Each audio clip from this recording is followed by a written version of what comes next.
जय गुरुदेव। हमें समय समय पर अपने इतिहास को पढ़ते सुनते हुए अनेक प्रकार के प्रश्न हमारे हृदय में उत्पन्न होते हैं। ऐसे ही प्रश्नों में से एक प्रश्न है पांचाल नरेश महाराजा द्रुपद की पुत्री द्रौपदी, जिनको पति के रूप में 5 पांडवों का सहयोग मिला, या यूं कहें कि 5 पांडवों को उन्होंने पति के रूप में वर्ण किया। इसका मूल कारण क्या रहा होगा? ये जिज्ञासा इसलिए भी होती है कि हमारे इतिहास में अनेक राजाओं महाराजाओं के बारे में यह बात प्रसिद्ध है कि वो अनेक रानियों के साथ विवाह करते थे, अर्थात राजाओं की अनेक रानियां होती थी। इसलिए इस बारे में बहुत आश्चर्य नहीं मालूम पड़ता, क्योंकि अनेक राजाओं ने ऐसा काम किया है और उसके पीछे कुछ भिन्न भिन्न प्रकार के उनके अपने कारण हुआ करते थे। किंतु किसी रानी के द्वारा या किसी महिला के द्वारा एक समय में एक से अधिक पति का वर्ण करना और एक ही समय में उन सब पतियों के साथ में रहना, ये एक द्रौपदी के साथ आश्चर्यजनक प्रसंग जुड़ा हुआ है। इसलिए मन को कई बार आंदोलित करता है कि ऐसी जो घटना घटी, इसका मूल कारण क्या है। सचमुच में हम लोग केवल घटना को ही जान पाते हैं। घटना यह है कि द्रौपदी का 5 पांडवों के साथ में विवाह हुआ, किंतु इस घटना के पीछे उसका कारण छिपा होता है। उसका मूल कारण क्या है? जब इस बारे में मंथन करते हैं तो कुछ लोगों को माता कुंती के वचन कारण मालूम पड़ते हैं कि माता कुंती ने अनजाने में बोल दिया कि जो लेकर के आयो 5 भाई बांट लो, और इस वजह से 5 पांडवों के साथ में उनका विवाह हुआ। ये कारण नहीं है। इस बात से संतुष्टि भी नहीं होती, क्योंकि यह मूल कारण इतना छोटा नहीं हो सकता। मूल कारण कुछ और होना चाहिए। माता कुंती के वचन तो ये जो घटना घटी है ना, इस घटना को घटाने में उपयोगी बने हैं, सहयोगी बने हैं, मूल कारण नहीं है। आप लोग याद रखें, जो भी कोई घटना घटती है उसका एक उपादान कारण होता है जिसे मूल कहा जाता है, और उसके बाद निमित्त कारण अनेक हो सकते हैं। निमित्त कारण समय समय पर आते हैं, समय समय पर उनका सहयोग मिलता है, लेकिन उपादान कारण हमेशा एक होता है। जैसे अगर हम लोग घड़े को देखें तो घड़ा अगर कार्य है तो उसका मूल कारण है मिट्टी। जब तक मिट्टी नहीं होगी तब तक घड़ा नहीं बन सकता। हालांकि इसके साथ में यह भी सत्य है कि उसके साथ जो निमित्त कारण है, जैसे कुम्हार है, जैसे पानी है, जैसे कुम्हार की चाक है, आदि आदि, वो भी जरूरी हैं। उन सब की सहायता से घड़ा जो मिट्टी है, मिट्टी घड़े के रूप में परिवर्तित हो जाती है, लेकिन उपादान कारण मिट्टी है। ऐसे जो भी घटना हमारे जीवन में घटती है उसका मूल कारण कोई न कोई हमारे इतिहास में या हमारे जीवन के अतीत में रहा हुआ होता है, जिसको हम लोग सामान्यतया नहीं जान पाते। तो द्रौपदी के भी 5 पतियों का जो घटनाक्रम हुआ है, इसके पीछे मूल कारण क्या रहा होगा, ये हमारी जिज्ञासा है। और अनेक लोगों ने इस जिज्ञासा का समाधान पाने की चेष्टा की। मैं नहीं समझता कि उन्होंने कितना समाधान पाया या कितना नहीं पाया, उस बारे में मैं नहीं जानता हूं। मैं जो समाधान प्राप्त कर सका वो आप तक पहुंचाने का मैं प्रयास कर रहा हूं। इस समाधान के क्रम में कुछ लोग महाराजा द्रुपद को कारण बताते हैं। वो कहते हैं कि जिस समय द्रौपदी का जन्म हुआ उस समय महाराजा द्रुपद कन्या को नहीं चाहते थे, और न चाहते हुए भी जब कन्या का आगमन हुआ तो उन्होंने अभिशाप दे दिया। रुष्ट होकर के, क्रोधित होकर के अभिशाप दे दिया, और उनके अभिशाप की वजह से द्रौपदी के 5 पति हुए। हालांकि ये बात भी बहुत ज्यादा हृदय को जचती नहीं है, उतरती नहीं है। पहली बात तो इसलिए नहीं उतरती कि अगर मान लो महाराजा द्रुपद पुत्री को नहीं चाहते थे और तब भी पुत्री का आगमन हुआ, तो ऐसी अबोध बालिका का कोई इतना बड़ा अपराध नहीं था कि वो उसको अभिशाप दे दें। ये संभव है कि द्रौपदी के जीवन में ये जो घटनाक्रम घटित होना था उसमें निमित्त बनने के लिए महाराजा द्रुपद के ऐसे वचन निकले हों, लेकिन इसको भी मैं मूल कारण नहीं कह सकता। मूल कारण क्या है? ऐसा मंथन करते करते खोजते खोजते एक जगह जब हम पहुंच गए, वो स्थान है ज्ञाता धर्म कथांग सूत्र, तीर्थंकर महावीर के वचन। और उन वचनों में से जो छठा अंग सूत्र है ज्ञाता धर्म कथांग, और उस ज्ञाता धर्म कथांग सूत्र के 16वें अध्याय में इसका बराबर समाधान दिया गया है। हकीकत में मैं आपको बताऊं, इस जीवन में जो घटनाएं घटती हैं उनमें से कुछ घटनाएं ऐसी भी होती हैं जिनका मूल कारण इस जीवन में नहीं मिलता, हमारे को पिछले जीवन में जाना पड़ता है, पिछले जन्म में जाना पड़ता है। जन्म मरण की अनगिनत श्रृंखला है, तो किस जन्म की घटना या किस जन्म में बोया गया बीज कौन से जन्म में जाकर के फसल बनेगा हम नहीं कह सकते। तो द्रौपदी का भी ये जो 5 पतियों को वरण करने की घटना है, इसका बीज पिछले जन्म में छिपा हुआ है, रहा हुआ है। सुनते हैं क्या है वो मूल कारण। पिछले जन्म में द्रौपदी चंपापुर नगरी के अंदर एक सृष्टि के घर में कन्या थी। समय अपनी गति से चलता है, कभी सौभाग्य कभी दुर्भाग्य हमारे जीवन में आता जाता है। द्रौपदी के सिर से माता का साया बहुत जल्दी उठ गया, सॉरी मैं द्रौपदी बोल गया। उस पिछले जन्म में अर्थात चंपा नगरी में जब वो नारी थी उसका नाम था सुकुमालिका। सुकुमालिका सुकोमल अंगों वाली थी, कोमल शरीर वाली थी, इसलिए यथा गुण उसका नाम रखा गया सुकुमालिका। तो सुकुमालिका के सिर से जल्दी माता का साया उठ गया। पिता ने उसका पालन पोषण किया, शिक्षा आदि दी, युवती बन गई। युवती बनने के बाद योग संयोग ऐसा कि उम्र बढ़ती जाती थी और उस सुकुमाली का विवाह नहीं हो रहा था। हालांकि उसके पिता को चिंता तो रही होगी, लेकिन फिर भी एक माँ के साथ बच्ची का या बेटी का जितना नजदीकी संबंध हो सकता है उतना नजदीकी पिता के साथ संभवतः नहीं हो पाता। इसलिए कई बार उसको ऐसा महसूस होता कि वो जो चाहती है पिताजी वो समझ नहीं पाते हैं, और अंदर ही अंदर उसको विवाह करने की तमन्ना बलवती बनती गई।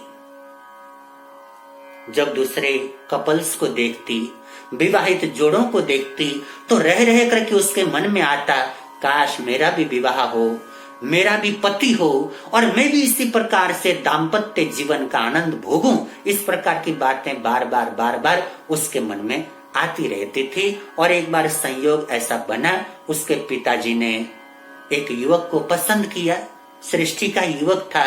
बातचीत आगे बढ़ी, बातचीत बनने के बाद उस श्रेष्ठ युवक के साथ में सुकुमालिका का विवाह संपन्न हो गया। विवाह हुआ, सब कुछ आनंद है, जैसा सुकुमालिका चाहती थी वैसा ही हो रहा है। न केवल उसको पति मिला है बल्कि योग्य पति उसको प्राप्त हुआ है। अच्छा भरा पूरा परिवार है, किसी प्रकार की कोई कमी है नहीं। किंतु कहते हैं हम लोग जैसा चाहते हैं वैसा हमेशा नहीं होता। ये वर्तमान के लिए मैं कह रहा हूं, मतलब इस समय मैंने चाहा कि मेरे साथ ऐसा हो जाए और तुरंत ऐसा हो, ये कई बार संभव नहीं लगता। क्योंकि हम लोग इस समय जो चाहते हैं वो हमारी चाहत भविष्य में जाकर के पकती है, भविष्य में जाकर के फसल बनती है, तब जाकर के उसका परिणाम हमारे को मिलता है। और इस समय बहुत बार जो हमारे को परिणाम मिल रहा है वो कहीं ना कहीं हमारी पिछली चाहत का परिणाम होता है। इसलिए तालमेल बिठाने में आदमी को बड़ी मशक्कत करनी पड़ती है। सुकुमालिका का विवाह हुआ, सब कुछ आनंदमय था, लेकिन उसका कहते हैं उसके शरीर का स्पर्श इतना भयानक था जैसे तलवार की धार के समान तीक्ष्ण या अग्नि के समान जलाने वाला, जहर के समान एकदम जहरीले टाइप का उसका स्पर्श था। और वो स्पर्श उसके पति को बर्दाश्त नहीं हुआ उसका पति उसको हाथ भी लगाता तो ऐसे लगता जैसे अंगारे के ऊपर उसने हाथ रखा है। इतना भयानक और इतना कष्टदायक उस सुकुमालिका का स्पर्श था कि उसका पति उसे बर्दाश्त नहीं कर सका, और बर्दाश्त न करने के कारण मात्र 2-4 दिनों के बाद ही उसने अपनी पत्नी को त्याग दिया, परित्यक्ता बन गई। अब उसके पिताजी फिर से चिंतित हो गए। विवाह किया था सब कुछ अच्छा समझ करके, लेकिन दुर्भाग्य दुर्भाग्य है, कर्मों का योग है, नहीं बात बनी। जब सारी बात सामने आई, समझ में आई, तो उन्होंने अपनी पुत्री को आश्वासन दिया कि बेटे फिक्र न करो, घर में ही रहो, मैं फिर से तुम्हारा विवाह कर दूंगा। लेकिन ये बात जंगल की आग की तरह फैल गई। कोई भी दूसरा युवक उसके साथ विवाह करने को राजी न हुआ। ऐसा होने के बाद समय अपनी गति से बीत रहा था, लेकिन उसके पिताजी की चिंता बढ़ती जाती थी। कोई भी योग्य युवक उस सुकुमाली के साथ विवाह करने वाला नहीं मिला। समय बीतने के बाद एक बार एक भिक्षुक उनके घर में आया, और उस भिक्षुक को देख करके उस श्रेष्ठी को मन में ये ख्याल आए कि अगर ये भिक्षुक मेरी बेटी के साथ विवाह करने को तैयार हो जाए तो मेरा काम बन सकता है। उन्होंने भिक्षुक को बुलाया, उससे बैठाया और बैठा करके उससे बातचीत की, और बातचीत करते करते उन्होंने कहा, देखो मैं तुम्हारे लिए मकान की व्यवस्था कर दूंगा, तुम्हारे लिए व्यवसाय की व्यवस्था कर दूंगा, तुम्हारा रहन सहन मेरे जैसा हो वैसा बना दूंगा, जो जो तुम चाहते हो वो सारी की सारी बातें, वो सारे इंतजाम मैं कर दूंगा। बोले अच्छा? बोले हाँ, बस तुम्हें मेरे लिए काम करना होगा। बोले जी क्या काम करना होगा बताइए। बोले तुम मेरी बेटी के साथ विवाह कर लो, मेरी बेटी के साथ विवाह कर लोगे, सब कुछ मैं तुम्हारे को दे दूंगा, तुम चाहे तो घर जमाई बनो, चाहे तो अलग से मकान में रहो, जैसा तुम चाहोगे मैं वैसा कर दूंगा, बस मेरी ये तमन्ना है मेरी बेटी के साथ तुम्हारा विवाह हो जाए। और उस आदमी को तो मानो जैसे भगवान ने छप्पर फाड़ करके दे दिया हो। हमेशा के लिए भिक्षावृत्ति समाप्त हो रही थी, कुछ मेहनत नहीं करना पड़ा, बैठे बैठे घर मिल रहा है, अच्छा व्यवसाय मिल रहा है, अच्छा खानदान, सब कुछ बढ़िया मिल रहा है, और इतने बड़े घर की लड़की पत्नी के रूप में मिल रही है। वो तो प्रसन्न हुआ और प्रसन्नता में उसने हाँ बोल दिया। विवाह हुआ। विवाह होने के बाद प्रथम रात्रि को ही जैसे ही उसने सुकुमालिका का स्पर्श किया, एकदम से अग्नि का स्पर्श किया हो ऐसे हाथ जलने लगा। वो रात बिताना मुश्किल हो गया उसको। सुकुमालिका उसका आलिंगन करना चाहती, लेकिन वो दूर भागता, और ऐसा करते करते जैसे तैसे उसने रात्रि व्यतीत किया, और सुबह होते होते वो तो वहां से दुम दबा करके भाग गया हो, ऐसे पलायन कर गया। सुकुमालिका के पिता को समझ में नहीं आई बात, और इतनी बात तो उनको अनुमान करते करते जच गई मन में कि किसी भी व्यक्ति के साथ में मैं अपनी पुत्री का विवाह करूं, इसका विवाह सफल नहीं होगा, इसका दाम्पत्य जीवन सफल होने वाला नहीं है। उन्होंने बेटी को समझाया, बेटी लगता है तुम्हारे साथ तुम्हारे पिछले जन्मों का कोई दुर्भाग्य जुड़ा हुआ है, जिससे तुम्हारा दाम्पत्य जीवन सफल नहीं हो पा रहा। तुम एक काम करो, साध्वी जीवन को अपनाओ, तपस्या करो, और तपस्या से जो पिछले जन्मों का पाप है उसको धो डालो, खत्म कर डालो, तब जाकर के तुम्हारा जीवन सुखमय बनेगा।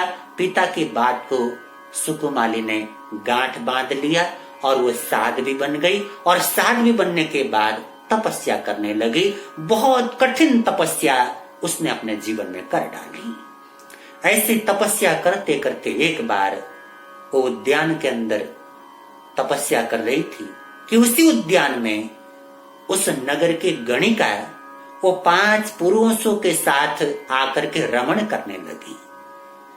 सुकुमालिका साध्वी ने जब अपने सामने 5 पुरुषों के साथ रमण करती हुई उस गणिका को देखा तो अपना साध्वी जीवन भूल गई, अपनी तपस्या भूल गई और केवल वही घटना उसके लिए महत्वपूर्ण हो गई। बहुत देर तक उस घटना को देखती रही और देखने के बाद मन के अंदर ये भावना प्रबल होती गई उसके कि काश मैं भी ऐसे 5 पुरुषों के साथ रमण कर पाती। और ऐसी भावना उसके मन में जैसे जैसे आई, एकदम से ख्याल आया, और इतने वर्षों से मैंने तपस्या किया है, साधना किया है, उस तपस्या का बल होगा, आज अपनी तपस्या का जो फल है वो पाने का मौका मिल गया है, आज मैं प्रयोग करती हूँ। उसने अपने इष्ट देव को स्मरण किया, अपने भगवान को स्मरण किया और स्मरण करके बोली, हे परमात्मा, अगर मेरी तपस्या में ताकत हो, मेरी तपस्या में बल हो, इतने वर्षों की मेरी साधना में कुछ बल आ गया हो, तो मुझे भी ऐसे ही 5 पुरुषों के साथ रमण करने का मौका मिले, अर्थात 5 पतियों की पत्नी बन करके मैं अपना जीवन सुखमय ढंग से बिता सकूं। इसको जैन आगमों में निदान बोला है। निदान का मतलब है किसी प्रलोभन में आकर के, किसी आकर्षण में आकर के अपने जीवन भर की तपस्या के साथ में सौदा कर लेना, अर्थात किसी साधारण सी बात के लिए अपनी तपस्या को बेच देना, वो निदान है। और उस सुकुमाली का साध्वी ने ऐसा निदान किया और उसी निदान के परिणाम स्वरूप अगले जन्म में द्रौपदी के रूप में वो जन्मी और 5 पांडव उसको पति के रूप में प्राप्त हुए। जैसे उसने भावना गाई थी कि मुझे भी 5 पुरुषों का सानिध्य मिले, 5 पतियों की पत्नी बनूं, और उसका वो निदान पूर्ण हुआ। उसकी तपस्या का फल होना था, हो गया, और उस निदान के फल स्वरूप, परिणाम स्वरूप द्रौपदी को 5 पतियों का योग मिला। माता कुंती के वचन या महाराजा द्रुपद का अभिशाप, वो सब इस घटना को घटित होने में निमित्त हैं, सहयोगी हैं, मूल कारण है सुकुमाली के भाव में किया गया वो निदान। तो बात ठीक ठीक समझ में आती है। इससे एक बात ये भी स्पष्ट हो जाती है कि आप अपने जीवन में जो चाहते हो ना, वो आपको मिलता जरूर है। कब मिलेगा ये नहीं कह सकते। हमने आज चाहा तो आज ही मिल जाए, ऐसा तो कई बार हो सकता, संभव न हो, कई बार हो भी जाए, किंतु हमें मिलता वही है जो हमने चाहा है, जो हमने मांगा है, जो हमने अपने जीवन में इच्छा व्यक्त किया है, वही हमारे को मिलता है। इसलिए ज्ञानियों ने कहा, हमेशा अपने जीवन में सावधान बन के रहिए, हमेशा अपनी चाहत को ऐसा रखिए कि जो आपके लिए उचित हो, उसी चीज की इच्छा करो जो सचमुच तुम्हारे लिए उचित है, योग्य है। अपने मन को गलत बातों में, गलत विचारों में जाने मत दो, वरना तुम्हारा जीवन भी कंटकाकीर्ण बन जाएगा। तो सुकुमाली के भाव में चाही हुई बात द्रौपदी के भाव में सुकुमालिका को प्राप्त हुई। अब एक प्रश्न और होता है कि सुकुमालिका का जो शरीर दाहक शरीर था, ऐसा जहरीला शरीर था, ऐसे शरीर वाली कन्या को हमारे इतिहास में विषकन्या कहकर के पुकारा गया है। प्रश्न है कि सुकुमालिका विषकन्या क्यों बनी, उसका क्या कारण है? तो उसका भी कारण आगमों के अंदर प्राप्त हो जाता है। उसकी चर्चा अगर आप चाहेंगे तो मैं करूंगा। अगर आपकी जिज्ञासा होगी कि सुकुमालिका का जो शरीर है वो ऐसा दाहक क्यों बना, या सुकुमालिका विषकन्या कैसे बन गई, तो अपने कमेंट लिख करके अपने सवाल रखें, तो आपके प्रश्नों का उत्तर देने का मैं पूरा प्रयास करूंगा। आज तो मेरा इतना ही प्रसंग था कि द्रौपदी के 5 पति होने का मूल कारण क्या है, वो बात आप तक पहुंचा सकूं। आप सब ने बड़े प्रेम से मेरी बातों को सुना, उसके लिए कृतज्ञ हूँ। और गुरुदेव की, परमात्मा की कृपा आप सबके ऊपर, हम सबके ऊपर, पूरे जगत के ऊपर सदा सर्वदा बनी रहे। जय गुरुदेव। गुरु निहाल, गुरु निहाल, गुरु निहाल।